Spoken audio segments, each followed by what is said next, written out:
Mr. Miller cautiously looked out the window and saw that the night must have been cold because the road was frozen and shining like glass.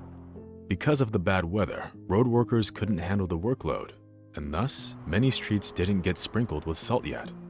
I wonder if my old Chevy could handle this road, the old man thought anxiously. The thing was that Mrs. Miller had asked her husband to go to the store to get some groceries because she was having a terrible migraine caused by the bad weather. Having complained about the dreadful weather for a minute or two, the old man got dressed unwillingly, put the shopping list prepared by his wife in his pocket, and went out into the piercing wind. Mr. Miller's old Chevrolet was in the garage, and therefore, it wasn't afraid of ice. Having barely managed to open the frozen lock of the gate, the old man finally got inside and turned on the lights. The car flashed its chrome wheels, as if greeting its owner, which made Mr. Miller smile. "It's been so many years, but it still looks new," said the old man, and lovingly touched the hood of the new Chevrolet. Finally, after completing the visual inspection, Mr. Miller got behind the wheel.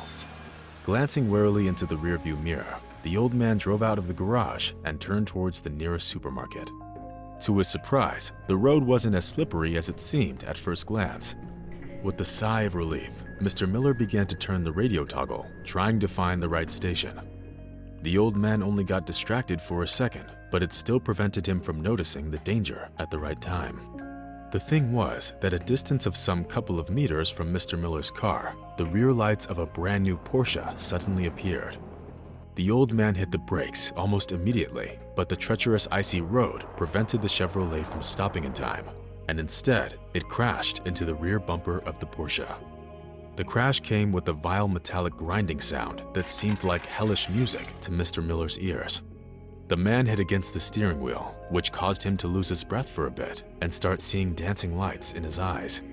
Having finally recovered from the initial shock, Mr. Miller opened the door and stepped out of the cozy Chevrolet salon. Wailing and groaning, the old man approached the Porsche and carefully examined the damage caused by the expensive car. There was a deep scratch on the hind wing that looked like an open wound from the side. "Well, that's it. My quiet life is over. It will take me over 5 years to pay for the repairs," thought Mr. Miller sadly, wiping sweat off his forehead. As if to confirm his words, the door of the Porsche suddenly opened and a tall, respectful man in an expensive suit appeared in front of the old man. "He's definitely rich, maybe a businessman of some kind," the thought flashed through Mr. Miller's head. Meanwhile, the man from the Porsche began to examine the damage done to his car, completely ignoring the old man. Then, the Porsche driver frowned and muttered to Mr. Miller, "So, let's see your documents." The old man obediently handed his driver's license over to the man. The Porsche driver unhurriedly took a smartphone out of his pocket and took a few pictures of the scene of the accident. He also didn't forget to take a picture of the old man's driver's license. "Okay, that's it for now. Go home and wait for some guests. The car will need to be repaired," said the stranger with an icy tone and gave Mr. Miller back his documents. Then, without saying goodbye, the man got into his Porsche and instantly disappeared into the highway traffic. And the old man clutched his driver's license and slowly went back into his Chevrolet, which had a dent in its front bumper and a broken headlight.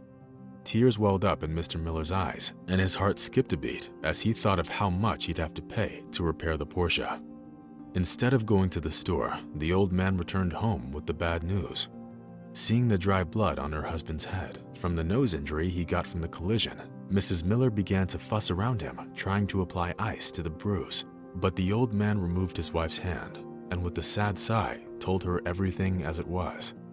The old couple spent 2 long days anxiously waiting for the guests, fearing every rustle outside the window. The only thing that helped them fight off the anxiety were a handful of sedatives. What are we supposed to do now? How will we pay for the repairs of this expensive car? We'll probably have to sell the house. There's no other way to pay for the car, lamented Mr. Miller. The old couple lived very modestly by any standard and never had any significant savings. In response to her husband's worrying, Amanda Miller sighed softly and added that it never would have happened if their son Stanley was alive. Unfortunately, he passed away 20 years ago.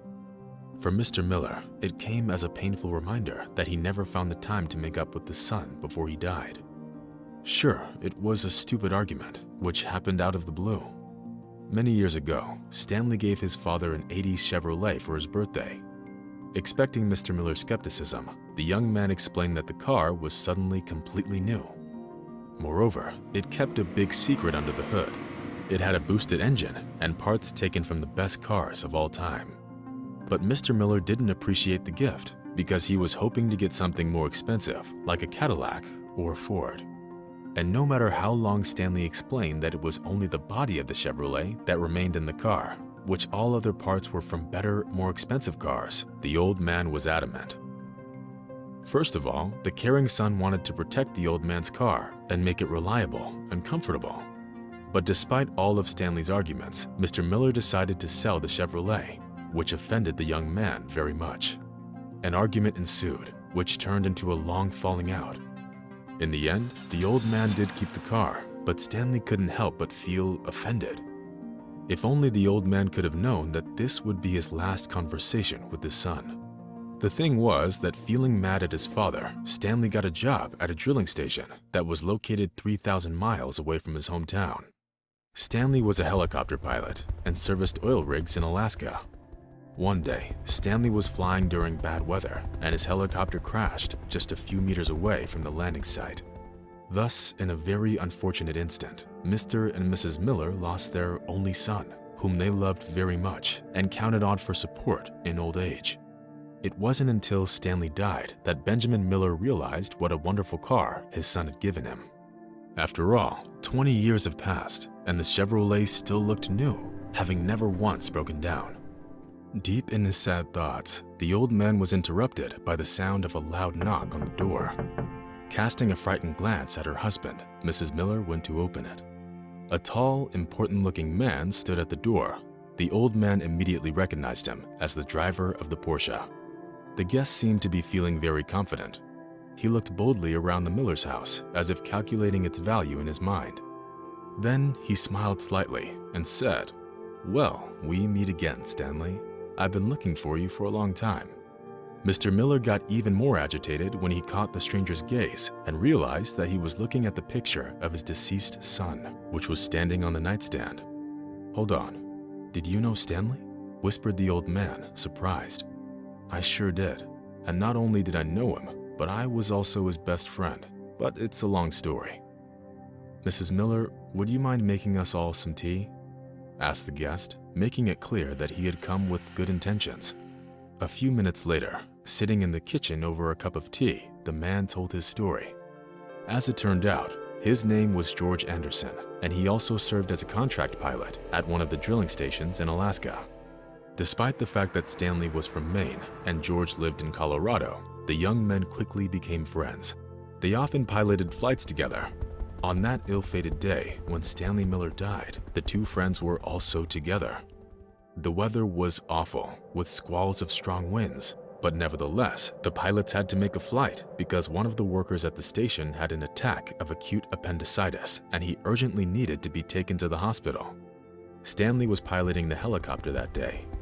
It was probably thanks to him that the co-pilot and the sick passenger managed to survive the hard landing on the unprepared field. Stanley asked George to stay with the sick worker while he tried to maintain the gained altitude. Unfortunately, Stanley didn't succeed and the helicopter crashed. George broke his leg, while the sick worker got off with only a scar. Stanley died before the arrival of the doctors. Before his death, the pilot managed to ask his partner to find his parents and ask them for forgiveness. These were Stanley's last words. Even when he knew he was going to die, all he worried about was that he hadn't made peace with his father because of the ill-fated Chevrolet. George Anderson spent many months in the hospital as his injury turned out to be rather severe. After being discharged, he had to forget about his career as a pilot. Who would want to hire a limping pilot? Over time, George's limp became almost invisible, and the man adapted to his new life by going into business. Of course, he tried to find Stanley's parents, but all his attempts were unsuccessful. Moreover, he didn't know their first names, only their last name. It was almost impossible to find them. Finally, tired of worrying about, George decided to drive to Maine and find the family himself. Moving from city to city in his Porsche, The man checked the data of the archives, trying to find the people he needed. Finally, fortune smiled at him in the face of Mr. Miller, who crashed into his car in his Chevrolet. After hearing George's story, tears came flowing down the faces of the elderly couple. They still couldn't believe that they actually just got the message of their son, who had died 20 years ago. Feeling very emotional, the old man hugged George, who was a friend of his son. Now, the Miller family was feeling much better, knowing that their son wasn't holding a grudge, and thought hopefully that he was watching from up above and smiling.